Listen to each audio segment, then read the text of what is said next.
to thank everybody for attending the media call and in person here today. We have a very special announcement. I'm excited to officially announce that Bellator will be moving from the Paramount Network over to the CBS Sports Network starting October 1st. One of the things that really is exciting for me is now domestic and international events will air on CBS Sports Network, and it'll be live. So you'll see different times coming from the fights in Europe, and you'll see times from the United States where both coasts will air it live, unlike before when we had to wait on the West Coast for the programming. So this is something our fans have been looking forward to for a long time, and so finally we're able to deliver it. And again, this is a function of all the different platforms available to us from the Viacom family, and we're happy to make the change and be over on a sports network. But I will say this, Viacom's commitment to mixed martial arts has been strong since 2005. And since 2011, Viacom has been supporting mixed martial arts through Bellator, through MTV2, through the Spike Days, and on Paramount. And now, because of the merger, we're able to shift over to a sports channel, so CBS Sports Network. So that's a little bit of the history. Now let's talk about the events. The very first event that will air on CBS Sports Network will be the Fight from Milan, and that will be October 1st, and that will air at 4 p.m. Eastern here. It's on a Thursday, and be Paul Daly versus Derek Anderson.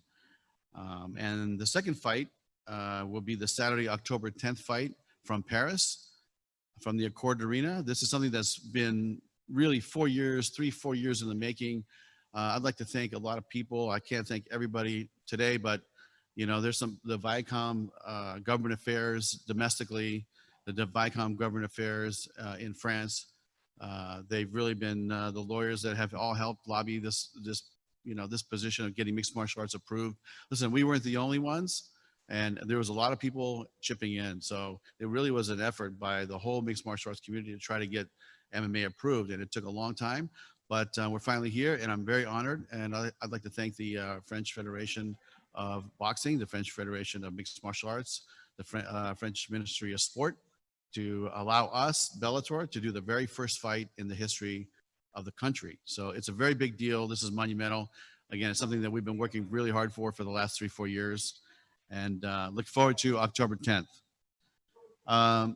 The next fight is the first fight that we'll do domestically, and that will be a fight between Chris Cyborg and Arlene Blencow. So to me, that's a very big fight. We're going to do it here at the Mohegan Sun. That's going to be Thursday, October 15th. It'll be at 9 p.m. Eastern, and that fight will be live on both coasts, as we discussed earlier. And when we're ready to announce some of the undercard fights, we will do that in a very short time. And I do have one more great fight that we're going to announce today that really hasn't really been talked about, and that's the fight on October 29th. Douglas Lima, our current welterweight champion, will move up to fight Gegard Mousasi here at the Mohegan Sun, October 29th in primetime on CBS Sports Network. So I feel like we've made up all the fights that we had originally planned before COVID hit. And yes, it's a different situation, but I feel like we're delivering, and October is going to be a massive month for Bellator, and I'm really excited about the fights that we're bringing to CBS Sports Network. On another note, just to make sure everybody understands, October 3rd in Dublin, October 10th in Milan, and November in Tel Aviv, the fights that we traditionally have done live and in person and done arena shows, those dates will be canceled because we're doing the fights that we talked about earlier, and those will be, Milan will be no audience, but Paris, we'll be allowed to have 5,000 people in the building. So it'll be the first time Bellator, or I think any mixed martial arts in Western Europe or North America, will have a live audience back. And it's not going to be the full arena, but we are allowed to have 5,000 people. So we are very excited about that. At this time, I'd just like to open for questions. All right, we're gonna start with a couple of questions from the people in the audience here with us, and if you have questions for the online audience, please raise your hand. Nolan? Hey Scott, congrats on the deal. Talk to me about changing from a network like Paramount, which you obviously had a lot of good shows on, and you're leaving that behind. But going to an actual sports network, you just talked about the flexibility that you're going to be able to air live events. Just talk about how much more of a relief that is to not be asked that question by us anymore. Yeah, it's only been, I think, 6 years, but I got used to the question, and really we tried to find a lot of different solutions, but it just didn't work out. But now, being on CBS Sports Network, a true sports channel, and all the different affiliates that they have. And one thing I forgot to mention, our undercard fights for all these events that we do for CBS Sports Network will air live on CBSSports.com. So people can go to CBSSports.com and watch the fights live, as well as the Bellator YouTube channel. So those would be the two locations that people can come migrate and watch live prelims from anywhere in the world, and here domestically. So listen, I'm very appreciative of Paramount and all the leadership at Viacom for continuing to believe in mixed martial arts. But when the merger happened, really that's when things opened up, and we started thinking about where we could go, how we could start blowing this brand up a little bit more, and doing different fights on different networks. And to me, this made a lot of sense. And when the offer came, we said okay. So it's a great opportunity for us, and we're going to be in there. I think you'll see a lot of HQ, CBS HQ. You'll see us on the .com. You'll see a much bigger presence of Bellator around the whole platform. Going along with that, I'm sure one of the questions a lot of people are wondering is, could we ever see Bellator jump up and be on CBS, a national, show on them? Yeah, what I will say is, look, this is all one family, right? I mean, this is one, and I think that to me, it's like I believe that we will get there, but there's other platforms now too. There's a bunch of platforms on the Viacom own channels that I'm excited to have conversations with. Let's put it that way. But CBS Sports Network, they've been great to work with. It's been a lot of fun, and I think you'll see us cross-pollinate with all their other sports from time to time, and you'll see a lot of presence of Bellator in the future. And I know when mixed martial arts was legalized in France, you had actually issued a statement at that time talking about how excited you were and how you wanted to go there. How important was that to you to be the first one of a major promotion to hold a show in France? I'll tell you, it's been a battle. To me, we thought it was going to happen 2 years ago. We thought it was going to happen 3 years ago, 1 year ago. But, it kind of reminded me of California a little bit, when they gave us the first show back in 2006. And it kept getting postponed, and a lot of politics in the sense. And, I feel like there's probably 3 or 4 people that would love to have the first show. And the fact that they gave it to us makes me feel really strong about going there and doing this event and continue to do business in France and different parts of Europe that I think we have a really good foothold on. And going along with that, another first is the fact that you're going to be having fans in the arena. Talk to me about the process of figuring out that whole ordeal. How tricky do you think that will be to integrate that into the system you already have? Yeah, so it won't be kind of like a close set like you're seeing today in boxing and MMA, and even for our shows here tonight and tomorrow. You'll see more of an open arena. But this is something that we don't regulate what the country and what the city will allow. It's really decided by their health department, and we had to get it approved by the Viacom COVID task force, which we did. And, France is already currently doing boxing and different events where they allow limited, audience. And so, they gave us the number of 5,000. I think the arena holds about 16, maybe 18,000 people. And, France has a big history of martial arts support. And they did a show called the Budo Gala, which was one of the biggest. I mean, they would sell out 2 days of 18,000 people each day of just forms and weapons and like demonstrations. And I saw some great kickboxing fights in this venue back in the 90s with Rick Rufus and Rob Kamen and Peter Cunningham, Dita Diafat, all the guys that were the big stars back then. So France has a big history of martial arts. They love martial arts, and we're proud and appreciative to be the first ones in France to do this historic event. In terms of like getting on this kind of network, were there any other networks or platform streaming services are so big now where anything like a Hulu or anything like that also in play along with this, or it was always them and they were always the main option? I'll tell you, we had conversations internally about, do we want to offer this to other vendors, or to other outlets? And the answer was no. Viacom wants to keep this as an internal product. And so I think you'll see us, you know, inside the Viacom family, and maybe on different platforms and different channels. But you know, Viacom is our home. How important is it to be on a sports network and compared to a network that has regular TV shows and it's just a part of their portfolio? Do you feel it's a big difference in terms of promotion, how it's presented, being in connection with other sports? Is it a big deal? Does it take Bellator and the brand to an even higher level in the sports lexicon? Yeah, I believe in that it will take the brand to a higher level in the sports sphere. But with Paramount, what you got a different audience, right? So, you know, one of my favorite shows, maybe the best produced show on TV right now to me is Yellowstone on Paramount. And I love that show. And it was great to see, you know, I was watching Yellowstone and here comes our commercials, right? So you have 7, 8, 10 million people watching Yellowstone, and they're not all mixed martial arts fans. They're not all sports fans, but you know, they're getting the Bellator messaging. And so to me, that's a different audience that would come over and migrate to watch our fights. And now I think you'll see a much more, centered a sports fan that comes and tunes in to these fights. But if you look at this lineup, this is a killer lineup for October, and doing 4 fights on CBS Sports Network, and they're all going to be live everywhere in the world, and it's going to be fantastic. How do you feel this move is going to narrow the perceived gap, so to speak, between you guys and the UFC? Do you feel like it's going to really make you guys really on par with them here moving forward? I don't look at it like that. I mean, to me, it's like they're doing their thing and we're doing our thing. That's always been my philosophy. It's like, look, you know, they're in the mixed martial arts business and we're in the mixed martial arts business. And yes, we do have, you know, the best light heavyweight division in the planet. I can tell you that for sure. But other than that, look, they're doing their thing. I wish them luck. You know, we're doing our thing. And you know what, combined, you know, I mean, you know, it's we're all helping rise the tide of mixed martial arts and contribution. But, you know, they might not look at it like that, but it is what it is. Question from the audience here, Damon. Hey, Scott. Congrats on the move. I was curious, and I apologize, I didn't think this was addressed yet. What's going on with the DAZN deal?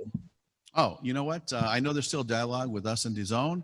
And, you know, we're just waiting to see what happens and when they get back and start doing big fights again. And I don't really have an answer other than, you know, we're in dialogue and we're just waiting. And I know as part of the restructuring, I know Steven Espinosa is working with Bellator as well now. And I know that you guys did the partnership with Mohegan Sun, bringing in Showtime Boxing as well. You said there's a chance of doing different shows on different Viacom networks. Is there a possibility of still doing something with Showtime in the future?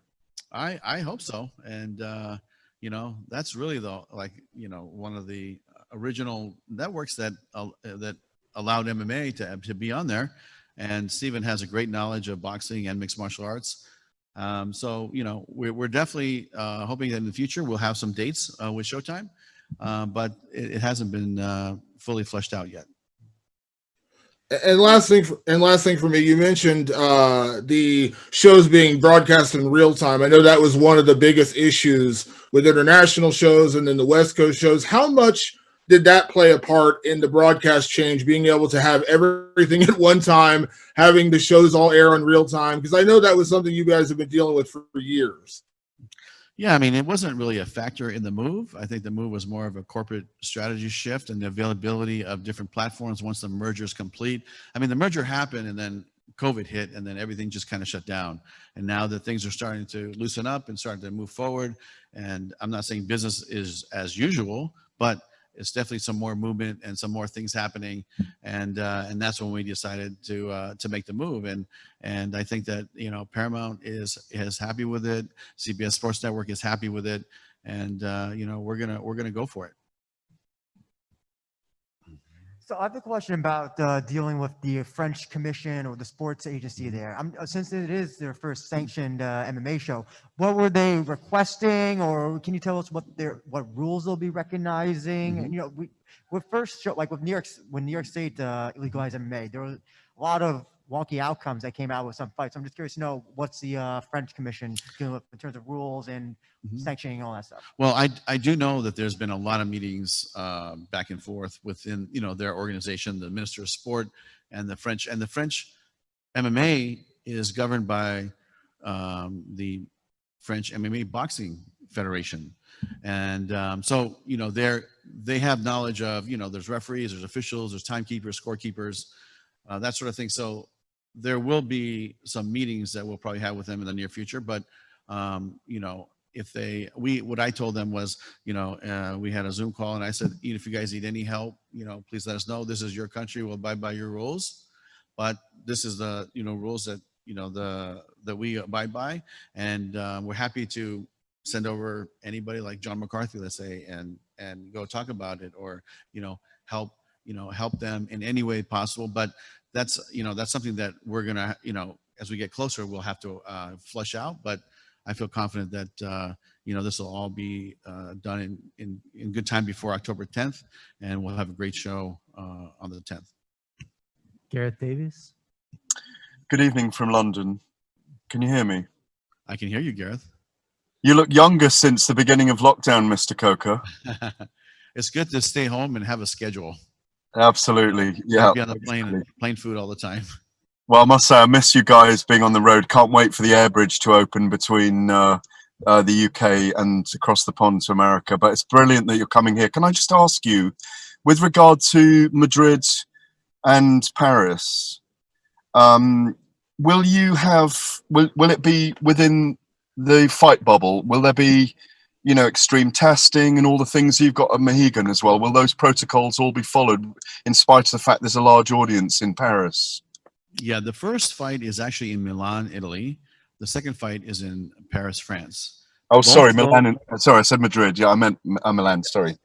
So Milan will not have any audience, but the fight in Paris will have, let's say, 25% of the arena, which is, I believe, what the number is, 5,000. So we'll be allowed to have 5,000 people there. But you are correct, Gareth, in that we will have to quarantine, test, retest, and the whole week is going to be run just like it's run here. That's the way it was approved by the parent company, and that's what we'll do. So the same process of being at the Mohegan Sun here for the fight week, the fighters will experience the same thing at the fight in Milan and in Paris. So they'll be bussed from a local hotel. A local hotel presumably will be the protocol area and a controlled area of a hotel before they're bussed to the events and so on. You know, That's with limited correct. people around the arenas. Yeah. And I do believe that like the arena will be the site. So the arena will have our offices. The arena will have the gym set up. The arena will have all the testing stations in place. And so just like here, where we're utilizing the full arena here at the Mohegan Sun, the arena in the different cities that we're going to will be the bubble. And so the only place they'll go back and forth is from the hotel to the arena, back to the hotel, and then they'll stay in that zone until the fight's over. Final one for me, because I know there's loads of people around the world that want to ask you questions. There's been a lot of talk about Chris Cyborg and Katie Taylor potentially fighting, and Cyborg fighting in a boxing match against the Irish boxing star. Would you be happy for Chris Cyborg to have that fight and Bellator to have some involvement in it? You know what? I would be thrilled, because this is a goal that's important to Chris Cyborg. She told me when I signed her, you know, a year ago, that she wants to box and become a boxing world champion. And Gareth, we've been approached by 3 or 4 different, you know, females to fight.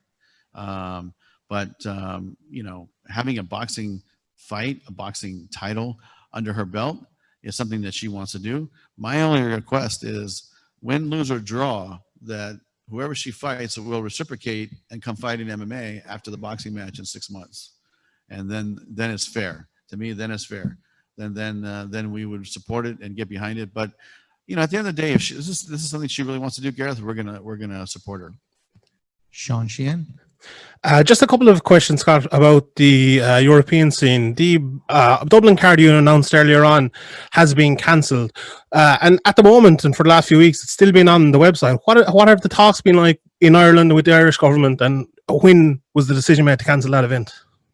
You know, the decision to cancel those events were based upon us getting proper COVID numbers to the COVID task force, then we go to the city requirements, and then there's the issue of getting into the country, right? So instead of having the events that we normally have, including Dublin, because we love going to Dublin, it's like one of my favorite fight towns to go watch events because, you know, it's just amazing. They're the best fight fans, and is we're going to create the bubble and we're going to bring everybody there. So we do have some announcements to make next week that will add additional dates to some of the fights that we're doing in Europe.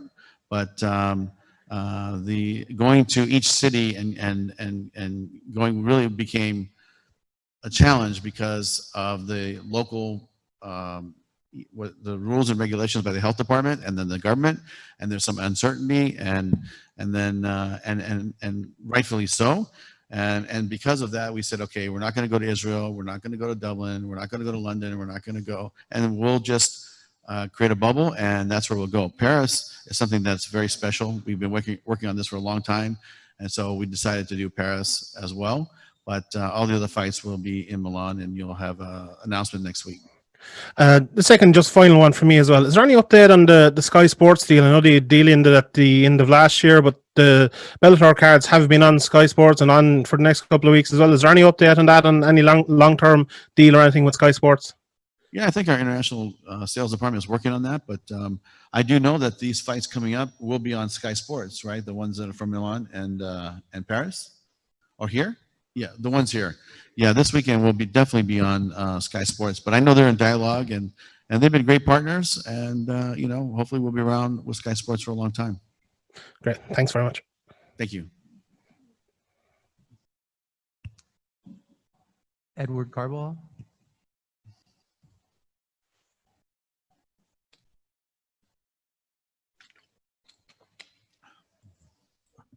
Hi, Mr. Coker. I'm wondering if, with all the talk with the boxing and MMA deal with CBS Sports, I know the event in Paris also has got a couple of boxing matches attached to it. I'm wondering if, and it might be too far ahead to think about, but I'm wondering if in your mind, as someone that loves combat sports, another perhaps a hybrid boxing MMA event, dynamite type situation is on your future agenda. Absolutely. I mean, that's something that is a personal goal of mine, and I've been talking to Steven. In fact, I think Steven is supporting it as well. So I think that, I'm not saying when, but in some point in the future, we will put on a hybrid card that will have boxing and MMA mixed, and that will be a very, very cool event. Thank you. We'll go to Giancarlo Alino. Hi, Scott. One of the things that have been going on has been that Featherweight Grand Prix. Just curious if there's an update on that. And do you have any other divisions in mind if you wanted to go and do that again? You know what? Of course, the Featherweight tournament got, you know, we had to take a beat because of the COVID situation. And that will continue. And that will continue, I would say, sometime in November. It took us a little bit of time to really start being able to bring the fighters here, like Gegard, like Arlene, that's fighting Cyborg, Glencow. So it took us time, and Pitbull, all of our star fighters, Gegard Mousasi. It took time for us to get the right, you know, contact or, you know, the process to get them in. So now that we're able to do that, you know, we are going to start picking up the speed on the tournament, and you will see AJ fight Darren Caldwell, and you will see Pitbull continue, you know, his journey into the tournament. And as far as something next year, listen, I love the tournaments. I think that creates a lot. Tournaments create stars. When I worked for K1, that's what I really, really understood, is that, you know, these tournaments, you know, if they're done right with the right fighters, they will create stars. And so to me, I think we should continue the tournament.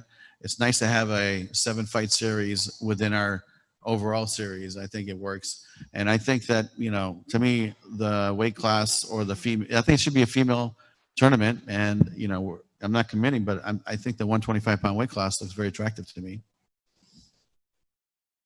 So speaking of featherweights, I understand Brandon Gertz is dropping down to 145, and apparently he has a fight lined up. Is that something that you're able to announce, or we got to wait a little bit longer for that? I think you have to wait a little bit longer for that. Sorry about that. Eddie Goldman. Hi, Scott. Can you hear me now?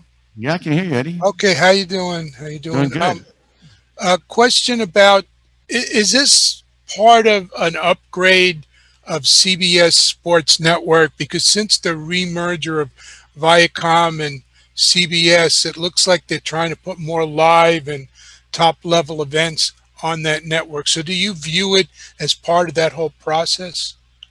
Well, you know, when I watch CBS Sports, I see college football, I see WNBA, I see PBR, I see a lot of great sports, and now you'll see MMA, and I think that the way they have embraced us and really wanted to support us and get behind us, it makes me feel really encouraged about the future promotion and all the, like I said, the cross marketing, the cross pollination of our sport into regular sport, and I think that it's going to work. I think that it's a good fit for us. Have there been any discussions about what's planned? What I've been reading about, there's a plan for next year to upgrade and reorganize CBS All Access, this streaming service, and sort of consolidate a lot of the streaming platforms that they have. Has there been any talk about possibly in 2021 or after putting Bellator on a revamped and expanded and renamed also CBS All Access? Those conversations have not happened. We are talking to the digital side, but that's mostly for CBSSports.com, which will air our prelims, things that relate directly related to Bellator. But listen, that CBS All Access app I have it personally. I think it's amazing. You have such great content on there, and don't be surprised if we do something one day. But right now, we are a CBS Sports Network product, and we're gonna put on some great shows. As you can see, like I said, this lineup is a killer lineup, and you're gonna have Gegard Mousasi fighting Douglas Lima. You're gonna have Cyborg. You're gonna have Paul Daly, Czech Congo, MVP. I mean, it's some big star power driving Bellator into CBS Sports Network. Apologies if we didn't get to you. We'll take our final question from Kevin Varghese. Hey, Mr. Coker, congratulations, first of all, on the deal with CBS and holding your first event in France. Could you mind walking, like, the moment they announced, hey, MMA is coming into France, like, did you immediately get in touch and try to see, hey, how can we get the gears working with the French Federation? And how long did the process take before it finally got finalized? We were in the mix way before they approved the sport of MMA in France. And we were there monitoring the situation. And, what happened was when they said we're going to legalize it, then it became, okay, who's going to govern it? Is it going to be the Kickboxing Association? Is it going to be the Judo Association or Federation? Is it going to be the Boxing Federation? And the Boxing Federation won out. And then we had meetings, but we met with all of them. And, the process was finding out what's possible, what's not possible, when they'll be ready to go. Then the rules and the regulations was something that we talked to them about, and they had to figure that out. And that there was a little bit of a beat between the time we got it green lit to actually throwing a fight, which will be October 10th. So I think it's probably about a year of time, maybe even longer from the time that it got approved. So it's been a long process. And I feel like this is the final one, because before it was Toronto, New York City, California was before that, and now France is the final stop to get cleared. I don't know of any other major countries that actually don't allow MMA. Now I think the whole world will be able to watch MMA, and like I said, France is the last stop. So we're proud to host our event there. The very first event in the history of the country of France, and Bellator will be there with Czech Congo in its hometown. It just makes a lot of sense, and we're pumped to do it. Last question from me. Okay. Yeah, sorry. Last question from me is, you know, the UFC always had ESPN as their, you know, big signing, and now you finally have CBS as your big signing. Can you definitively say to everybody out there in the public, you know, we're our own entity. We don't stop comparing us to the UFC. You know, this is us now. Yeah, I mean, listen, we have put on great events, you know, for a while, and you know, UFC has their deal with ESPN, and we are owned by Viacom, which is a CBS, you know, part of the CBS family. So I've always said in the past, even in my past, you know, when I was doing Strikeforce, and you know, Strikeforce was tiny compared to what Bellator is today. Seriously, because you know, we had great fighters in Strikeforce, we had great fighters in Bellator, but as far as the company size and our distribution deal compared to what it is today, it's very small, and the business was small compared to what it is today. So, but they're doing their thing, and you know what? Let them go. To me, it's fine. I don't wake up every day thinking about anything other than how to grow Bellator and how to put on great fights and sign different fighters and grow different fighters. And I think that's something we're very good at, and we're going to keep building stars, and we're going to keep, you know, keep this train going.